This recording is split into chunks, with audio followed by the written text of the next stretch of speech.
Hey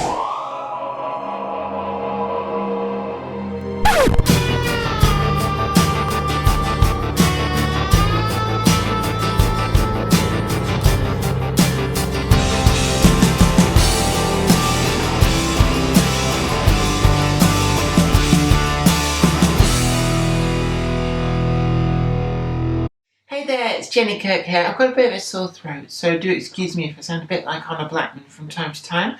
But today we're going to get right on into it because I've been told off from Zoe for being rambly in the past. I've got a review of a wagon for a change, and this is catalogue number 38554, and this is the Midland Railway breakdown. But interestingly enough, Bachmann have released it in the actual Midland Railway livery. Now, this is the first time that I'm aware of that Bachmann, as a standard release as opposed to a special edition, have released a wagon in a pre-grouping livery.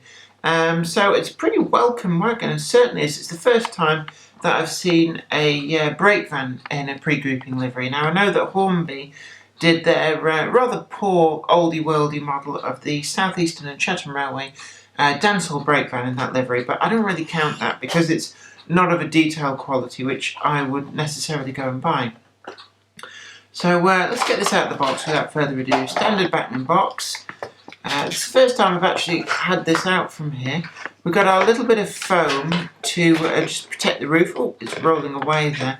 And actually, as it's come out, one of the first things that I've noticed, and I've got my entire collection of these Midland Railway brake vans to check against, is actually the roof is white on the Midland Railway brake van, as opposed to, we see here, I've got an LMS example, again without the ducats, and that's got a very dark grey roof.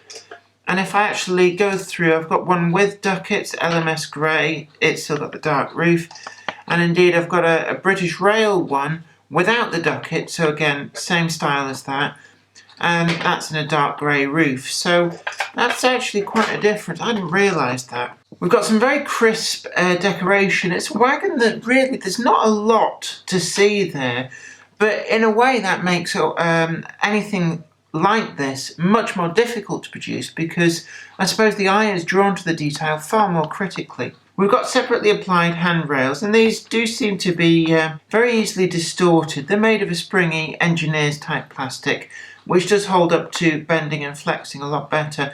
And actually these distortions are probably in keeping with how the real ones ended up looking. We've got its running number, M623 there, in a slight lozenge shape. And if we compare that with the LMS livery, you can see that when the Midland Railway became part of the LMS in 1923, they kind of pretty much retained most of the Midland Railway livery. I think the grey is ever so slightly different, but in terms of layout of everything else, it's pretty much the same. Now, we've not got sprung buffers. There's also no representation of vacuum or air braking, but what we do have is this very nice representation of the winding gear to go with the handbrake that the guard would have had inside. It would have just been a big wheel that he could screw the brakes on, and by doing so control the motion of the train, either helping with the braking to bring it to a stop, because of course most of the goods trains were completely unfitted, so you'd have just had the brake van and the brakes in the locomotive to stop it. Or also on descent of hills, the guard would have wound the brakes on ever so slightly. The idea being to keep the couplings taut between all the wagons as they descended the hill, because what you didn't want was the wagon slopping backwards and forwards, because that would run the risk of rough riding, causing derailment, but also it could snap the couplings with a sudden going loose and then snapping taut, and you didn't want that, because parting of the train would cause all kinds of operational issues and safety issues. Now, we've got the standard Bachmann solid wheels in there. They look pretty nice. The brake shoes are all in line with the wheels, and this underframe detail. Now, I'm normally not an advocate of detail for the sake of detail, but because the footboards are so fine, you can actually see that detail on a side-on view. If I try and get that for you there. So I think it's underframe detail that actually does add to the vehicle. There's not really much else I can say there. The glazing Looking there, the glazing is pretty flush, not entirely flush, but it certainly looks very, very good. And is certainly a big step on from some of the brake vans that we were used to even as recently as 5 or 6 years ago. Now, the couplings sit in NEM pockets. This was actually a fairly recent release of Bachmann model. Now, I remember picking up, in fact it was this particular wagon that I picked up new when it first came out, and they did a whole load of different livery options. Actually, I must admit, when it was announced as a Midland Railway brake van, I was very hopeful that this livery might appear probably as a special edition, but to see it in the main range is pretty good. Now, criticisms. As a model, detail-wise, I can't really find a lot of fault. We can see that they've included a lot of different detail options. So here, if we look at the underframe brake detail, we can see a difference between the British Rail liveried wagon and that Midland Railway wagon. And we'll look at the LMS one. Yeah, the LMS with the flat sides, no ducats, has the same brake linkage as the BR one, but the LMS one, strangely, with the ducats, has the same brake arrangement as the Midland Railway one. So it appears that there's two different brake arrangements in circulation. There does appear to be some holes knocking about in the bottom, which I don't actually see used by anything else. So it may be that there is also a vacuum fitted version. And I know that there is an LMS livery in an LMS bauxite livery, so I don't have one of those, so I can't actually check that. And one of the other things as well I've noticed about these is another variant we've got here. We've got actual vacuum pipes there. It's not clear whether the van would be piped or actually vacuum braked itself. It's most likely, I think, looking at the underside, because it matches the...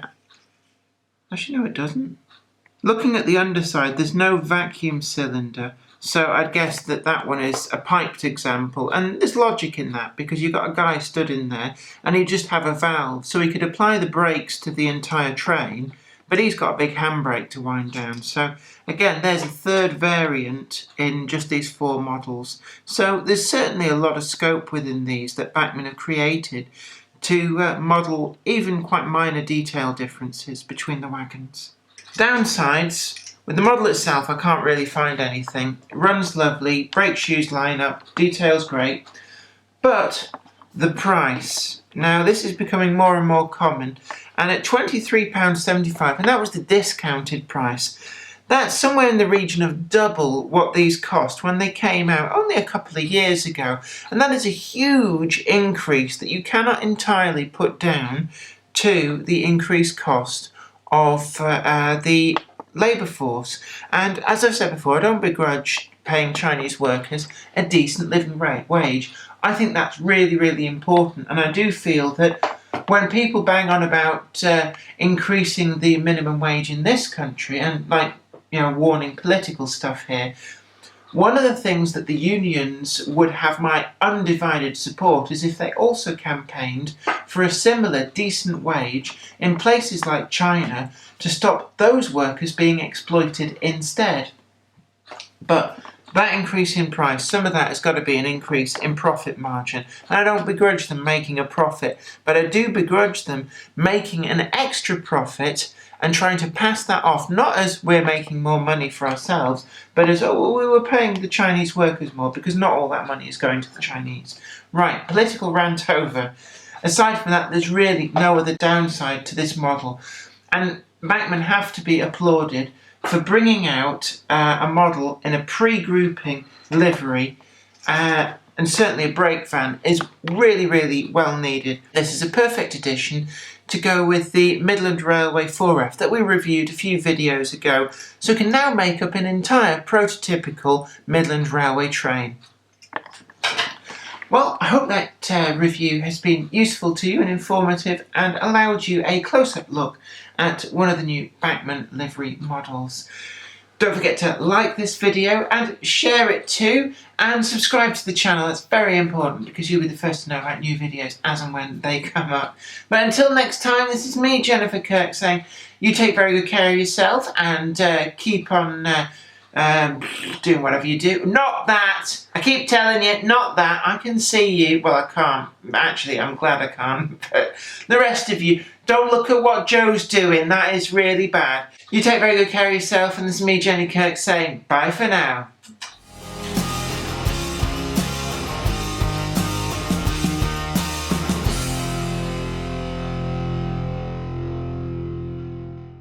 Okay, right, Jen, I'm going to say action in a second, but what I need you to do is not move everything around like that. So, like, look at the shiny and make everyone dizzy. Oh, you mean like this? Look at that. Oh, look at the detail. You can really see the detail, really. Choo-choo.